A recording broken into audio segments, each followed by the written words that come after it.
வணக்கம்மா. இன்னைக்கு நம்ம வீடியோவில் ரோட் சைடில் நம்ம விரும்பி சாப்பிட்ற காளான் மசாலா எப்படி செய்து நம்ம பார்க்க போகிறோம். வாங்கம்மா நம்ம வீடியோவில் பார்க்கலாம். 1/2 கிலோ கோஸ் எடுத்துருக்கோம்மா. இந்த மாதிரி வந்து சீவல் போட்டு வச்சுருக்கேன். முதலே கழுவிடுங்க, அதுக்கப்புறம் சீவல் போட்டுக்குங்க. இப்போ இதை ஆட் பண்ணிக்கலாம். நான் வந்து 200 கிராம் காளான் எடுத்துருக்கேம்மா. காளான் வந்து முழுசாக இருக்கும். நீங்கள் வந்து தண்ணியில் வந்து நல்லா அலசிட்டு நல்லா கழுவிடுங்க. கழுவிட்டு இந்த மாதிரி பொடியை கட் பண்ணிக்கோங்க, கரெக்டாக வந்துடும். இப்போ இதை ஆட் பண்ணிக்கலாம். 1/2 கப்பு மைதா எடுத்துருக்கோம்மா, இதையும் ஆட் பண்ணிவிடுங்க. சோள மாவு 3 ஸ்பூனுங்கம்மா, இதையும் ஆட் பண்ணிக்கோங்க. அரிசி மாவு 2 ஸ்பூனு, 1/2 ஸ்பூன் மிளகாய் தூள்மா, கரம் மசாலா 1/2 ஸ்பூன், இஞ்சி பூண்டு பேஸ்ட்டு 1 ஸ்பூன், உப்பு கொஞ்சமாக போட்டுங்கம்மா. இப்போ முதல்ல நல்லா மிக்ஸ் பண்ணிவிடுங்க. அதுக்கப்புறம் தண்ணி ஆட் பண்ணுங்கள். ஃபஸ்ட்டு மிக்ஸ் பண்ணுங்கள். கோஸ்லேயே வந்து தண்ணி இருக்கும் பாருங்கம்மா. நல்லா மிக்ஸ் பண்ணியிருக்கோம். நமக்கு ஏற்கனவே கோஸில் தண்ணி இருக்குது இல்லைங்களா, அதுவே ஓரளவுக்கு கரெக்டான பதத்துக்கு வந்திருக்கு. இப்போ வந்து கொஞ்சமாக தண்ணி ஆட் பண்ணிக்கோங்க. ஏன்னா நம்ம வந்து எண்ணெயில் பொரித்து எடுக்க போகிறோம், அதனால் கொஞ்சம் தண்ணி ஆட் பண்ணிக்கோங்க.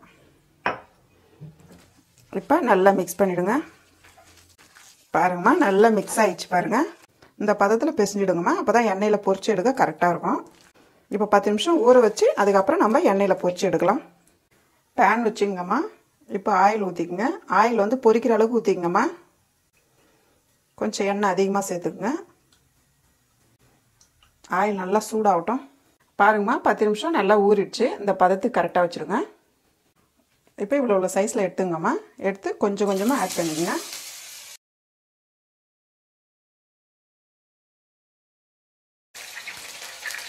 கொஞ்ச நேரம் செவர விட்டு அதுக்கப்புறம் திருப்பி போடுங்கம்மா. உடனே திருப்பக்கூடாது. பாருங்கம்மா, ஒரு சைடு வெந்ததும் இப்போ வந்து திருப்பி போடுங்க. இந்த பதத்தில் கரெக்டாக இருக்கணும். உடையுதுன்னு சொல்லிட்டுலாம் நீங்கள் பயப்படாதீங்க, ஏன்னா நம்ம வந்து உடச்சி தான் தூள் பண்ண போகிறோம். பாருங்கம்மா, திருப்பி விட்டுருக்கோம். இந்த மாதிரி கலரில் வரணும் அந்த பக்கமும். அதுக்கப்புறம் வந்தால் நம்ம எடுத்துடலாம் செவந்ததுன்னா. பாருங்கம்மா, 2 பக்கமும் நல்லா செவந்து வந்துடுச்சு. இந்த மாதிரி டைமில் எடுத்துருங்க. கடாய் வச்சுங்கம்மா.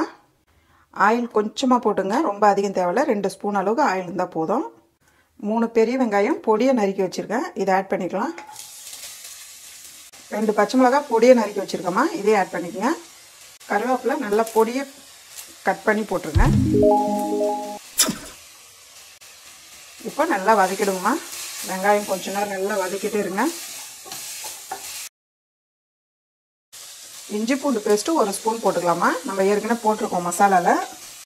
இஞ்சி பூண்டு பேஸ்ட்டு போட்டு ஒரு 2 நிமிஷம் நல்லா வதக்கி விடுங்க. பாருங்கம்மா, வெங்காயம் நல்லா வதங்கிடுச்சு. இந்த டைமில் நம்ம மசாலா ஆட் பண்ணிக்கலாம்.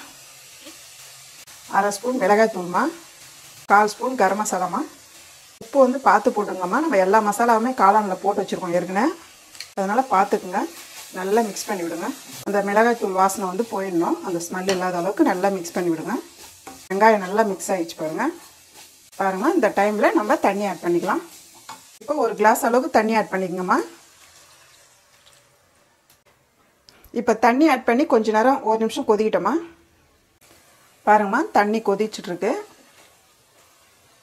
இந்த டைமில் நம்ம காளான் கோஸ் பொரிச்சு வச்சுருக்கோம் இல்லைங்களா, அதை வந்து நம்ம ஆட் பண்ண போகிறோம். பொடியை கட் பண்ணியிருக்கேன், இந்த மாதிரி கட் பண்ணிக்கோங்க. இப்போ இதை ஆட் பண்ணிக்கலாம். கையில் எடுத்து இந்த மாதிரி போடுங்கம்மா. இப்போ அப்படியே போட்டு கிளறி விடுங்க. இது பாருங்கள், கரெக்டாக வருது பாருங்கம்மா. உங்களுக்கு ரொம்ப பெருசாக இருந்தால் அப்படியே உடச்சி விடுங்கம்மா. இந்த மாதிரி உடச்சி விடுங்க. இந்த டைமில் தக்காளி சாஸ் 1 ஸ்பூன் போட்டுங்கம்மா. சோயா சாஸ் 1 ஸ்பூன் போட்டுங்கம்மா. நல்லா மிக்ஸ் பண்ணி விடுங்க. போட்டு பாருங்கள், கிரேவி கரெக்டாக வந்துச்சு பாருங்கள். உங்களுக்கு கொஞ்சம் கிரேவியாக வேணுன்னா 1 ஸ்பூன் கார்ன்ஃப்ளவர் மாவு கரைச்சி ஊற்றிங்கம்மா.